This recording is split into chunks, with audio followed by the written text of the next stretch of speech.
All right, Shalom. For the phones, only give our praise, glory, and honor to Yahweh, by Hashem Yahushai, by Hashem Kodash. Double honor to the apostles and the elders of Great Millstone, and to all the occupants across the globe, pushing the word in truth and sincerity. I want to say Shalom. It's Diane now from the Great Millstone Campus, Chicago, coming back with another lesson.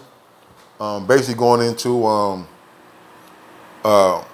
staying hot, And here in Great Millstone, we got a Great Millstone Campus, Chicago, particularly. We got brothers who live quite a ways from the Akim.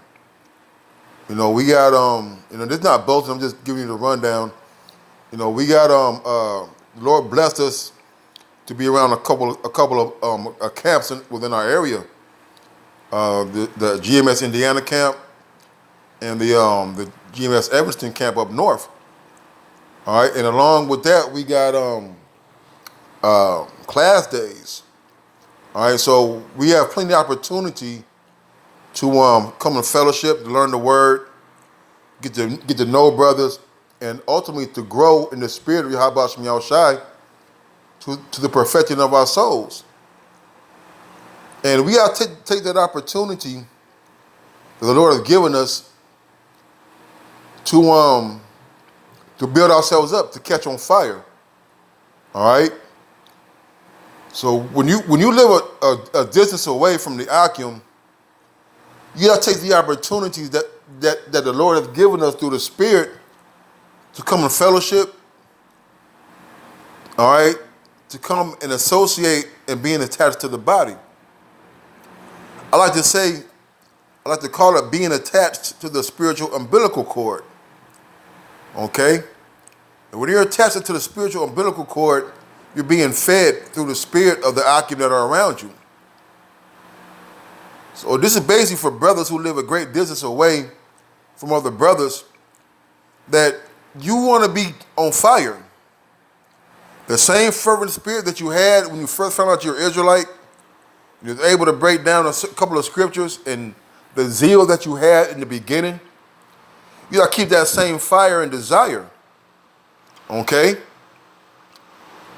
All right? So it's to our benefit to associate and to fellowship with the Akim as much as possible. So I'm going to get a couple of precepts, and Lord willing, this lesson is edifying. Ecclesiastes 4:9. Two are better than one, because they have a good reward for their labor. All right? Those brothers who are in those one-man camps, those are very special brothers, man. The ones who've been enduring.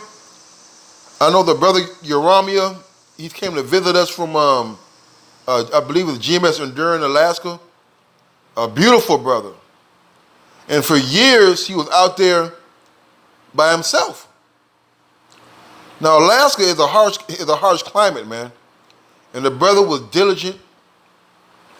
All right, very brotherly. He came to visit us a couple of times just so he can be around the Akim, man. So he can catch that fire and get a feel of what it means to be around other brothers that are like-minded, that are also of the same fervent spirit. So how much more us brothers who live in the same city, same county, as the rest of the brothers in our camp? Okay? All right, so two are better than one because they have good reward for their labor. All right, that good reward would be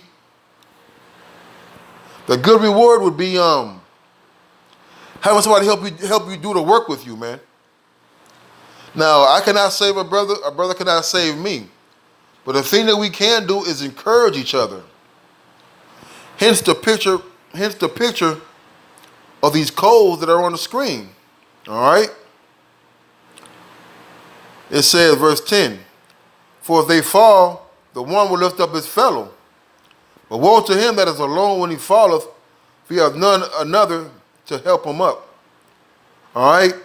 So when you're alone and you're being hit with the elder Micah Allen, the God like to say, the spiritual combinations from the Lord, you have somebody there to help you get back up, man. To encourage you to keep on pushing and moving on. Okay? But if you're gonna distance yourself, you're gonna disattach your member from part of the body, how are you gonna get up? Say like you fall down, right? And you have no hands. How are you gonna get up? Try falling down, right? And getting up without using your hands. It's very difficult to do. Okay? So if the one fall, they fall, the one will lift up his fellow. But woe to him that is alone when he falleth. So when you're left to your own devices and counsels and your imaginations of your mind, when you're 40, 50 miles away, 40, 50 minutes away, which is really not that far, an hour away, how are we gonna know the state of your mindset? How are we gonna know what it is that you're going through when you're not around? How are we gonna know how to comfort you, to give you the necessary nutrients, which is the spirit of these scriptures, to nourish you? All right, to nourish you, to get back to health. Okay? The scripture said, woe to him that is alone when he falleth, man. Hey, there's always a brother going through what you're going through, or went through what you're going through, who's able to give you spiritual advice and counseling about how to deal with the things that are problematic for you at that time. Verse 11, it says, again, if two lie together, then they have heat. But how can one be warm alone? And that's why I chose this picture of these coals together, man. The elder Kaparia Pops, he says that if you take a coal you take a piece of charcoal off the grill and set it to the side, it's going to lose its heat very quickly. Okay? So it takes a multiple of coals to keep each other going and burning. You can't be in the truth and be a lone wolf, be a solitary animal. Okay? You gotta be around brothers that's hot, that are fervent in the spirit, that are growing in the spirit. You can't help but to be hot. You can't help but to catch some of that flame and warm your spirit up. Okay? The Proverbs 29 and 9. Is it 9?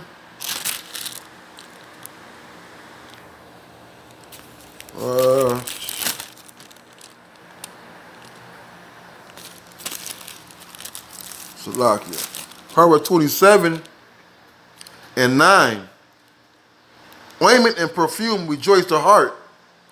So does the sweetness of a man's friend by hearty counsel. Okay? And we know we like the smell of something that smells good, man. A good cologne. Or a woman when she smells real good. All right? So same thing when we get around these brothers, man. They're able to give you sweet words that are able to comfort you, that are able to motivate you, to keep you pushing on in this truth. All right? Verse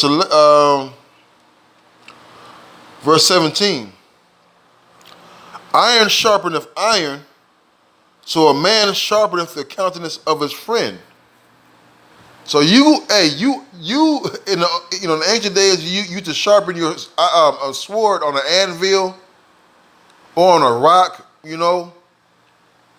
So when you're around the brothers, you take that time to sharpen your sword. You take that time to ask questions, to get counsel, to get an understanding of what it is that you're going through and how to persevere through it when those times have hit you. Okay? So we want to be able to stay warm, stay in the midst of these coals, man. Stay in the midst of getting sharpened by the brethren who are sharp, by the brethren who are on fire for Yahweh Ba'ashem Yahweh Shai through the Spirit.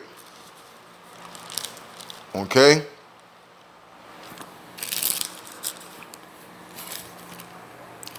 This is Proverbs 26:20.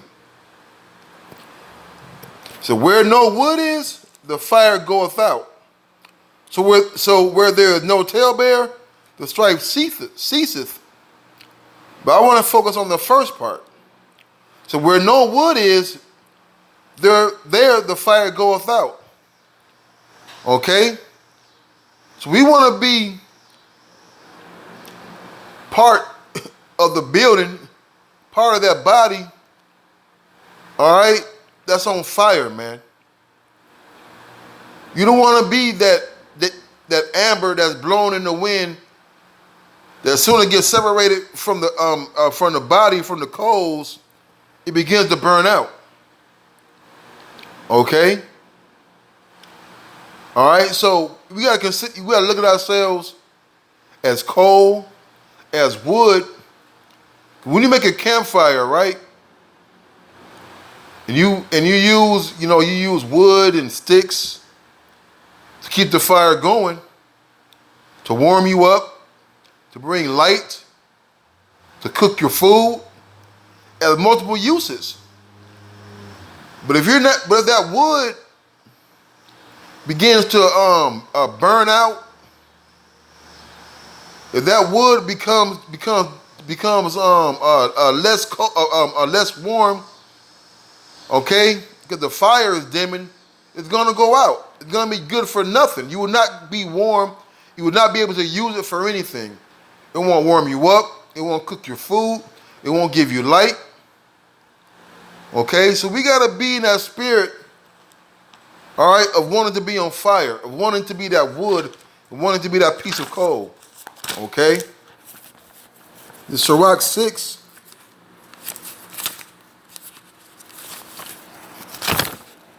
Sirach 6:13. 14.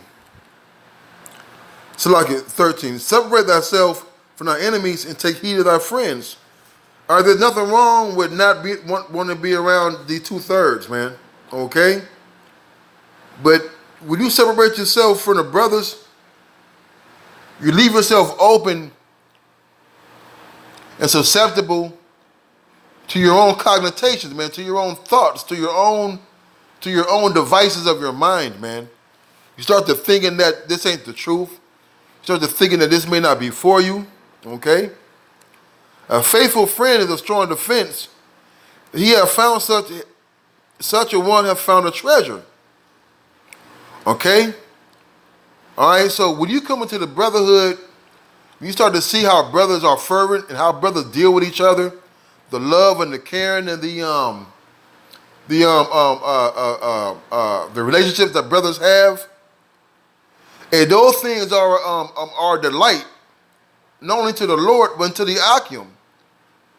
Okay, we all need to be around men in the Lord to keep that spirit going, to keep our body going, to keep our morale up. A faithful friend is a medicine of life. They that fear the Lord shall find them. So part of being a friend and knowing a friend is fearing the Lord. When you come into the truth, not everyone in the truth is a man of the Lord, but there are men of the Lord in the truth. Okay?